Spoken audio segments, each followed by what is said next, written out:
Good afternoon, everybody. This is a live severe weather briefing, and today I'm going to begin with a recap of the Easter Sunday outbreak on April 12th, 2020. I'm going to provide a radar breakdown, a quick breakdown of the synoptics, a breakdown of the mesoscale situation, photographs as well. We'll also do a damage survey using some of Brandon Clement's drone footage from the Weather Chasing, WX Chasing site. Please check them out on Facebook too if you're not already. He provides some incredible drone footage. He shot a lot of that drone footage too from last year, those close range tornado intercepts. And here you can see a radar loop provided by Radar Omega.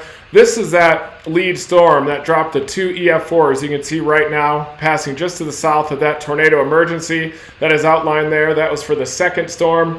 This leads there, you can see a close-up of the reflectivity, high resolution reflectivity of the second storm that followed behind it. And it was very interesting because that second supercell actually tracked just a little bit north of the tornado, coming within 6 or 7 miles of the EF4 tornado at times. That second supercell that you can see right there produced a long track EF3 tornado that was in excess of 80 miles long. We'll also break down the tornado tracks that have been surveyed so far and the preliminary analysis of those tornado tracks. But these are those two supercells that produced the most violent of the tornadoes. Some of the radar analysis showed that these storms were producing an EF4 to EF5 tornado in the moment, and the Storm Prediction Center issued a rare mesoscale discussion saying that these were violent tornadoes in progress even before that damage survey was executed. This storm lofted debris near the Collins area up to about 20,000 feet.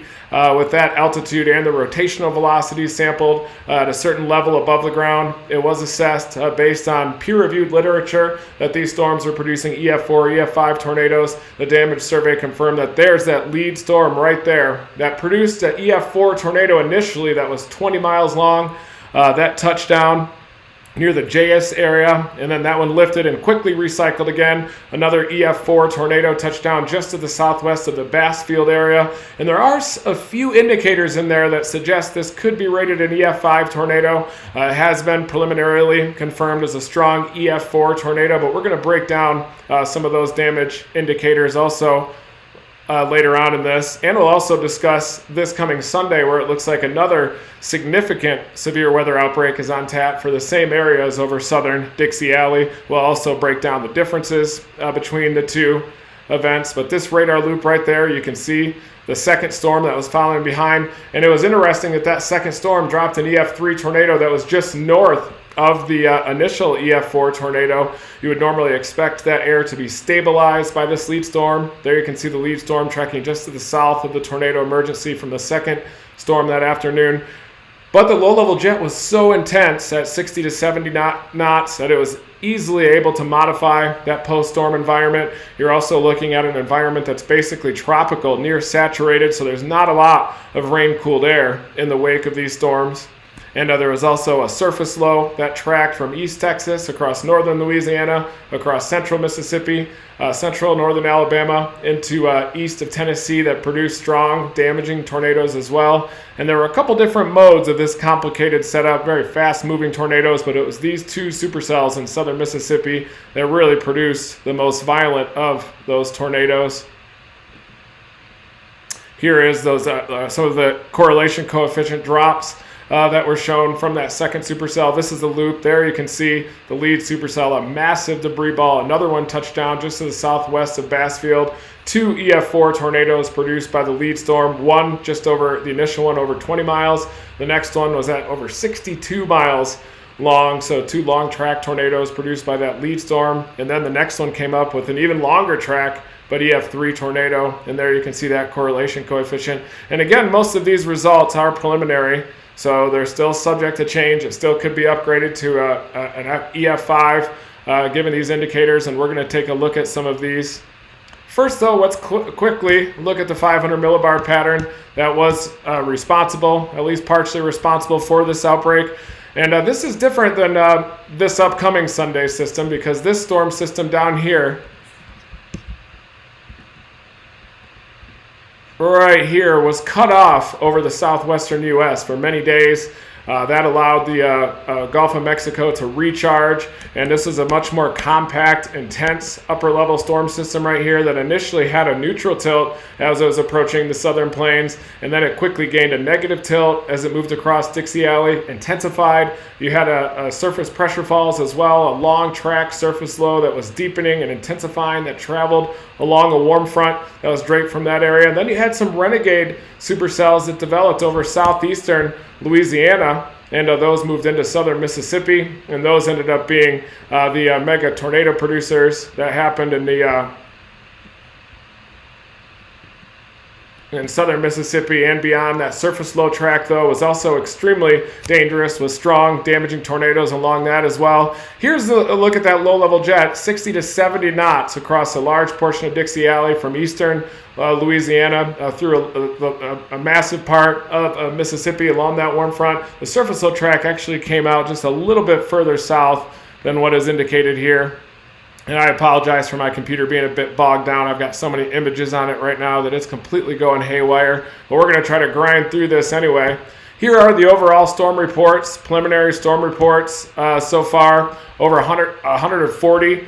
And many of those are sampled twice, some of those tornado reports. This is just the result so far of this preliminary damage survey.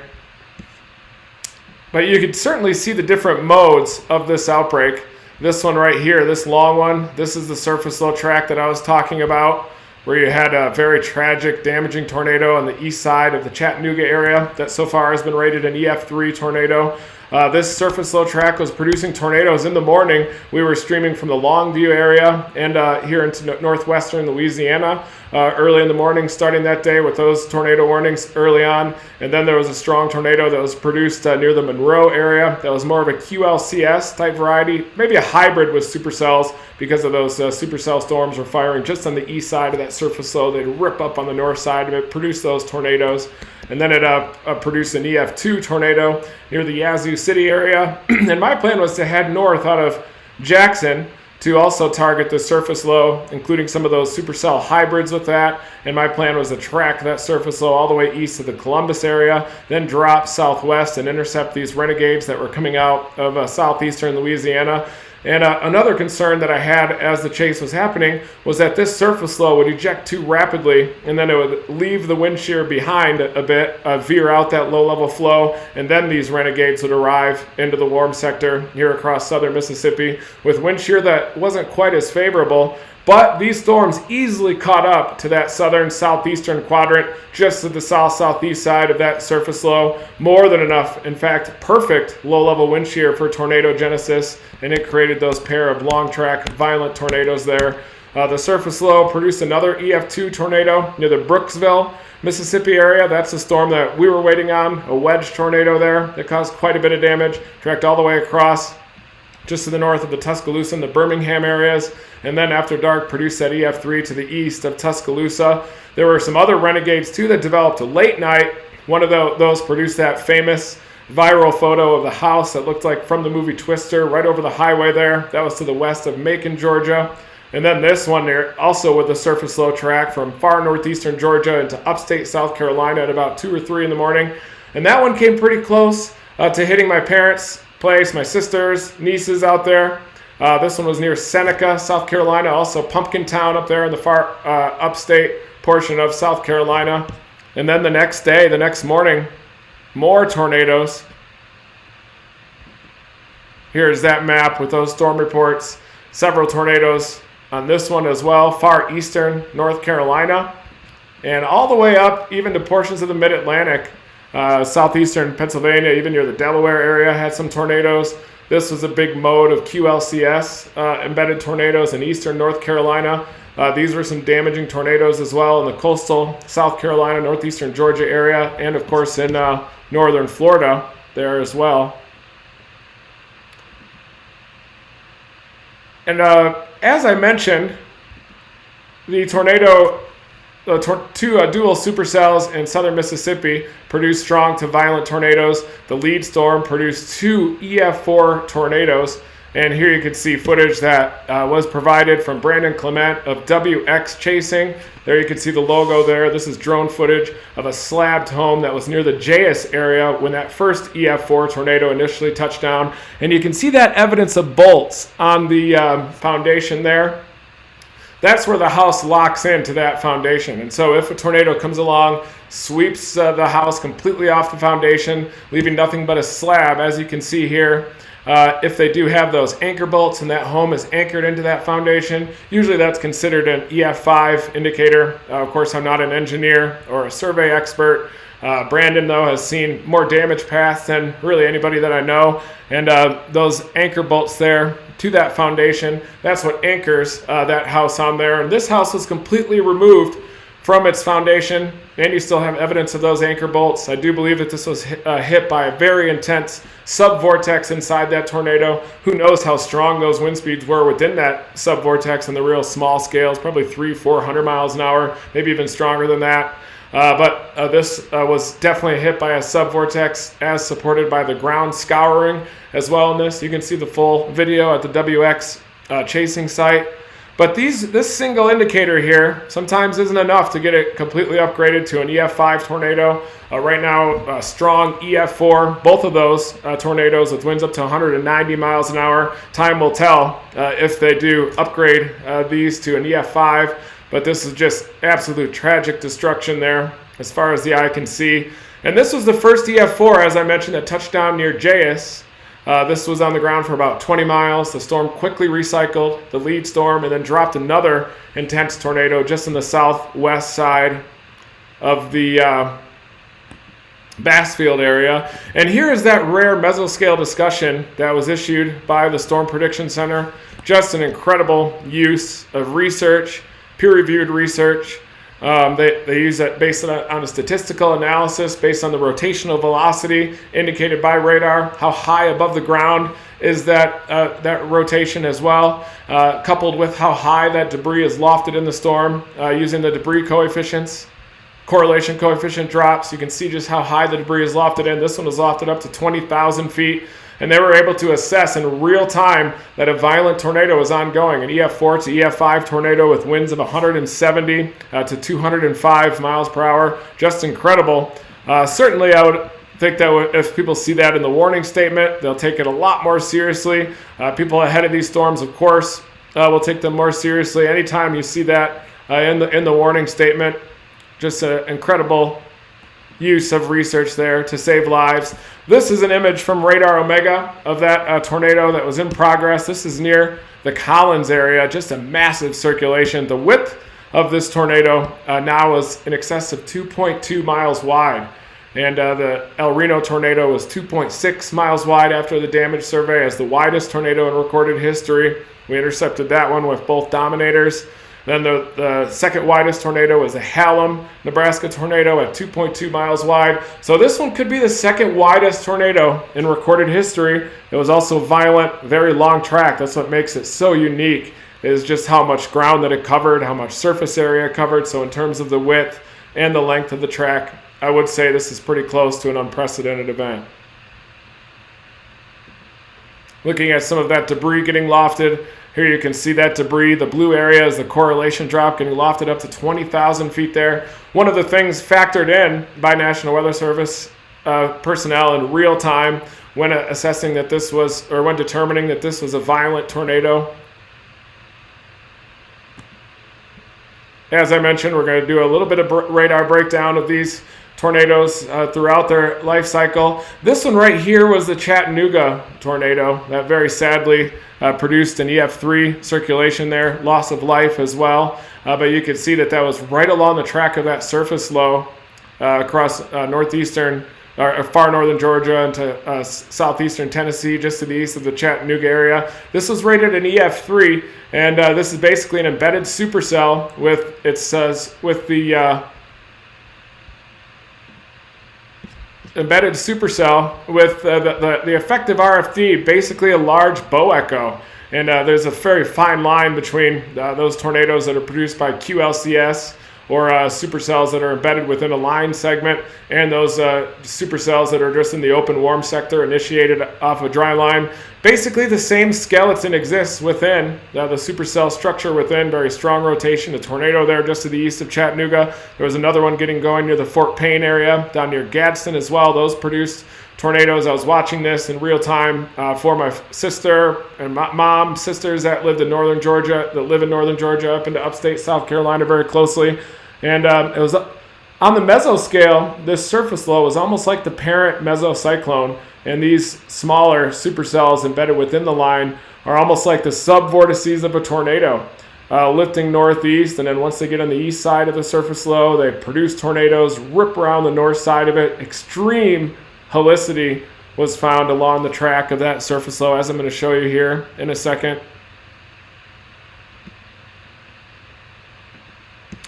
First, I want to show you these National Weather Service damage survey tracks, preliminary. You can see the two long track ones down in the southeastern portion of the state. See if I can find this to annotate.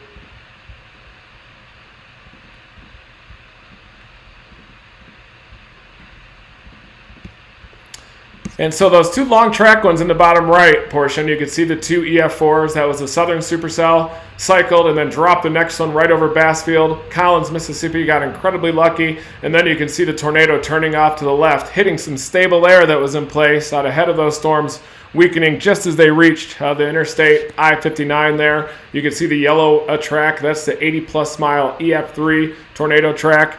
Then you can see those tracks also in the Monroe area. You've got a couple of green tracks there. Those are the EF2 tornadoes that were in the Monroe area. Yazoo City, you could also see the EF2 just to the northwest of town, in the yellow, pardon me. And then there was also an EF2 tornado that was near the Brooksville area, and we'll sample that one as well. That was the tornado that we were sitting about 2 miles to the northeast of, just sitting in the rain waiting for it, realizing that the storm motions were so incredibly fast.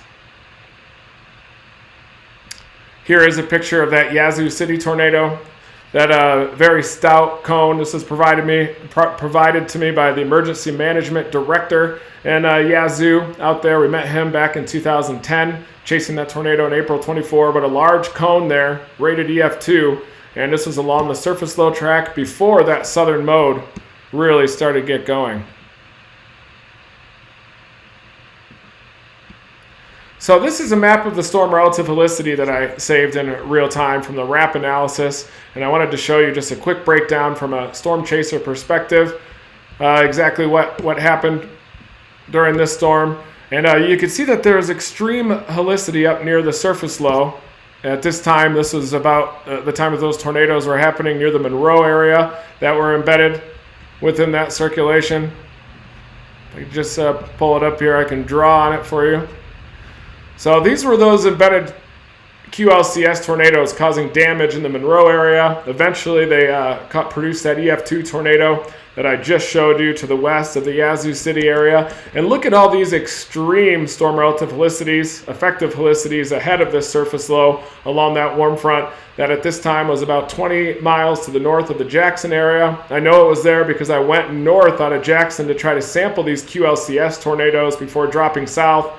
Here you can see, though, the mode of renegades that was just getting going in southeastern Louisiana. These were the ones that were associated with that southern branch of the jet streak, and they lifted rapidly in to southern Mississippi and to this environment characterized by about 400 or 500 0 to 1 kilometer storm relative helicity, more than enough to get strong, unprecedented tornadoes. You really didn't need these inflated helicities up along the warm front up here. The thermodynamics were not as favorable. Cloud bases, though, were a bit lower, but such the extreme helicity up there made up for any thermodynamic limitations, and these surface low storms were easily able to drill through any convective inhibition along that warm front as it moved off to the east. And so as I was moving to the north, I could see these renegades developing down into southeast Louisiana. I thought, though, that I had time to sample these storms, see that tornado, and then drop south, but it started evolving so quickly. I then went off to the east toward the Columbus area just to stay ahead of these surface low storms as I missed the Yazoo City one, but I knew there were going to be more tornadoes. And then as I was in Brooksville, my plan was to intercept the wedge there and then drop down I-59 and catch the southern mode as these ramped up really quickly. And right near the Brooksville area, I sat just northeast of that wedge to the east of the Brooksville area, waited for it to come, but it ended up being wrapped in rain by the time it reached the east-west road. If I just went another 2 miles south, I would have been 100 yards away from that EF2 wedge and then would have blasted south through Meridian down toward the Laurel area and then intercepted those renegades that developed. But now I want to show you how this step forwards with time. This is at about 1 p.m. right here.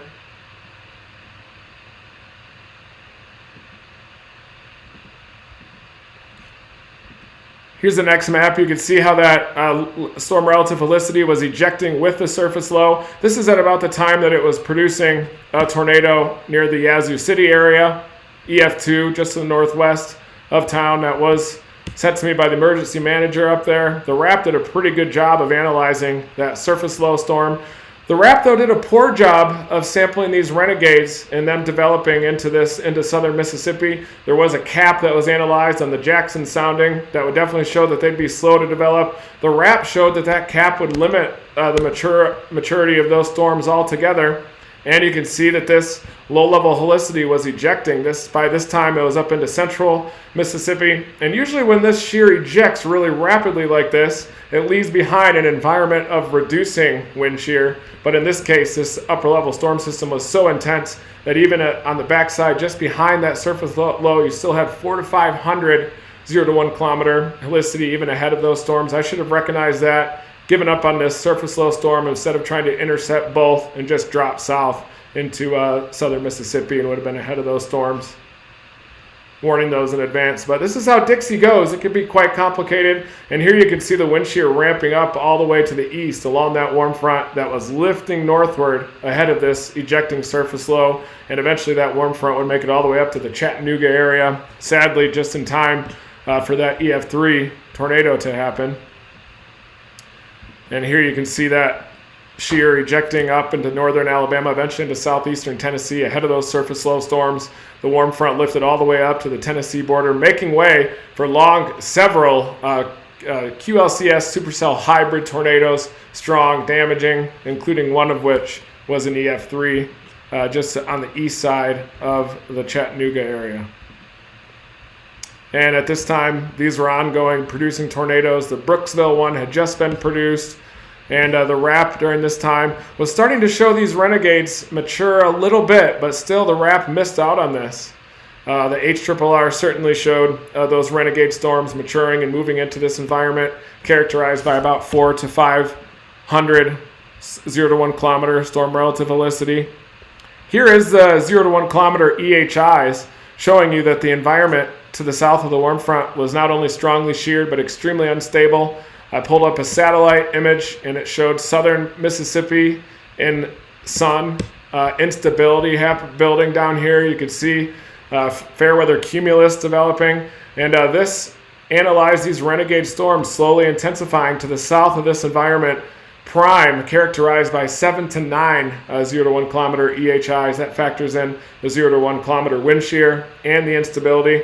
And you can still see this EHI big up along the warm front, but you can see this little concavity here. That shows you that the stable air is hanging on just a little bit ahead of this surface low. I probably could have recognized that as well. You can see how the instability punches up a little bit just ahead of that surface low, where there is a channel of enhanced low level of flow about 1 kilometer above the ground, in excess of 70 knots there. And that extreme wind shear definitely caused this surface low storm to produce EF2, even EF3 tornadoes throughout its life cycle. Eventually, this warm front would lift north up to the surface low track as it went off to the northeast.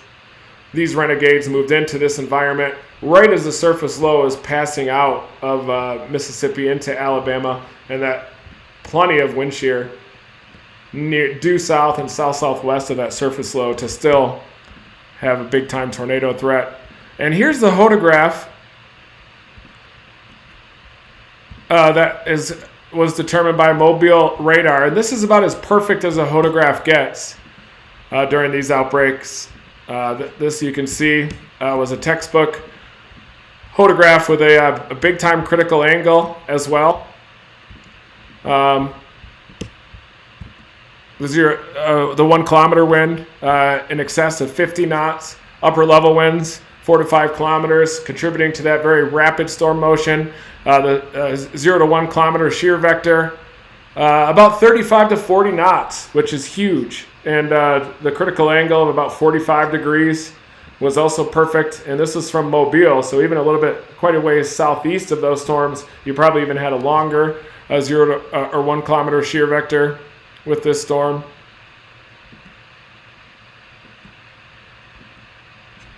As I mentioned, the southern mode was really the one to watch there.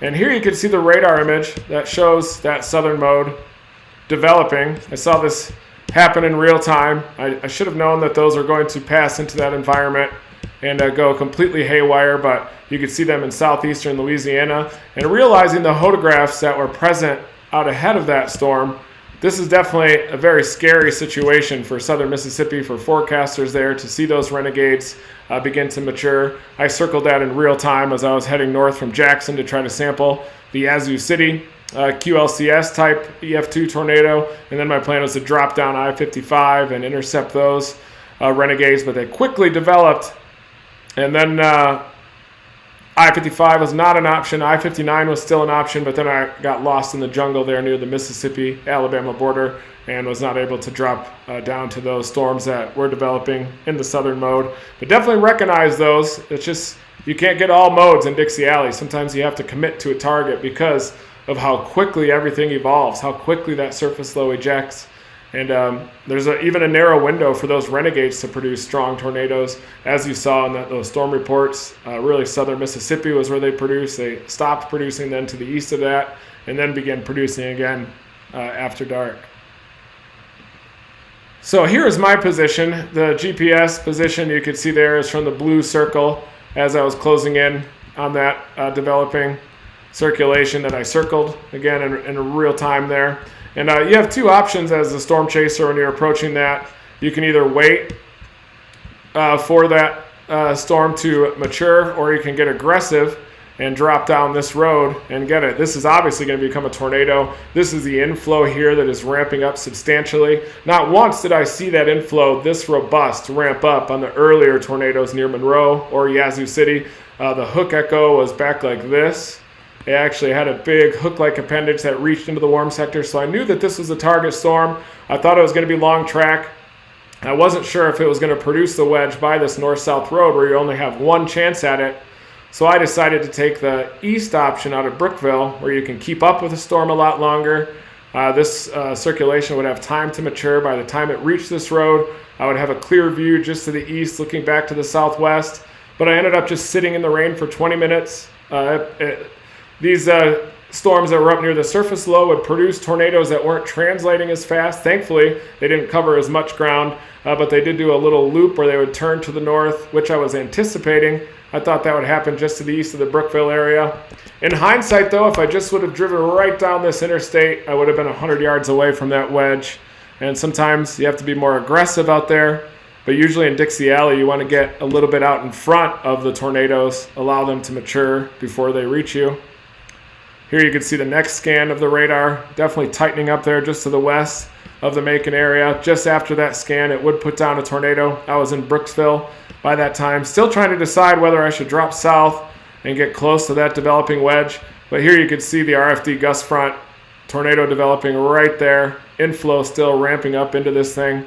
And it did end up producing that tornado that took a path like this. I ended up seeing the western edge of that circulation just to the east of Brookville, looking off to the north. Here you can see the western edge of that tornado. That's the EF2 as it was moving off to the north. It did snap some trees right along this road too from Route 388, looking off to the north. But the rain was so intense by this time, the tornado was starting to constrict, beginning to occlude, moving due north away from that road. But definitely a close call with that one. And instead of dropping south on I-59, I ended up getting lost kind of in those trees near the Mississippi-Alabama border, and the tornado ended up not making it that far to the east. So this is a breakdown that I have so far of these tornadoes.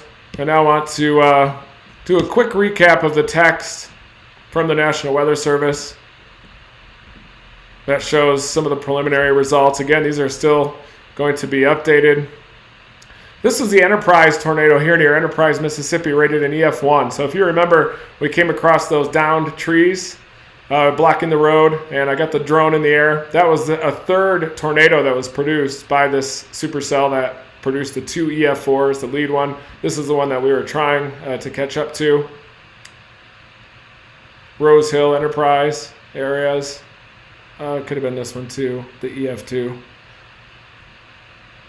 Stonewall snapping several trees. Here's the EF3. 84.1 miles long, estimated peak wind of 150. I wouldn't be surprised if this one's upgraded to an EF4. Some of the indicators there were in the New Orleans area. And this was that first tornado here that was rated an EF4 and was on the ground for about 20 miles. This is the EF4 with the 68-mile path length with the winds up to 190 miles an hour. Certainly could be upgraded. Path width of 2.25 miles. I believe that makes it the second widest tornado in history. It just comes down to what is tornadic circulation and what isn't. There are some indicators that even show that that tornado could have been much wider. Here's the EF4 tornado in Walthall County. This is that slabbed home that I showed you, and this is a 20-mile long path. This tornado continued all the way up to the Bassville area. Storm quickly recycled, touchdown again. Seems to happen a lot with these violent tornadoes. On May 3rd, 99, there was a violent tornado and it just disappeared, and then another one touched down there. So it does seem to happen with these violent tornadoes where they'll be in progress, they'll disappear, quickly cycle, then another one will form. This is the North Macon or the Brooksville tornado, rated an EF2, wind gusts up to 125 miles an hour. That path length about 9 miles, and the width was 1,100 yards. So very wide tornado, almost a mile wide, about 3/4 of a mile wide there, starting at about 3:30 p.m. This is the tornado that we missed, and definitely saw the backside of it, but could have been really close to it on that north-south road, which is US 45 there. But these outbreaks leave behind a long road of recovery. And we've been posting a lot of GoFundMe accounts, local charities, as well as all the way up to national charities that we believe are definitely good places to help contribute to this recovery effort. Here you can see all those tornadoes, preliminary reports over 140.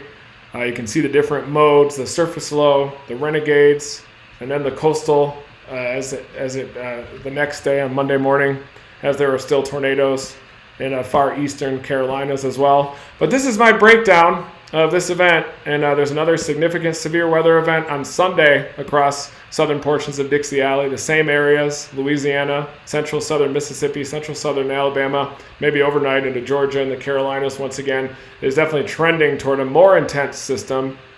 So I definitely encourage you to stay tuned to those severe weather outlooks, watches, and warnings. Dial in your safety plans again, despite the pandemic, because this is the beginning of a very active pattern. It looks like Tornado Alley also is going to awaken early next week with several systems, one after another, it appears, as we're in April and May, which is the heart of tornado season, and this is what happens this time of year. So thank you, everybody. Have a good rest of your Friday. I hope you guys enjoy my weather reports. Please check out the Facebook supporter community as well, making these live streams, live briefings possible. And stay safe, stay well, and dominate the storm.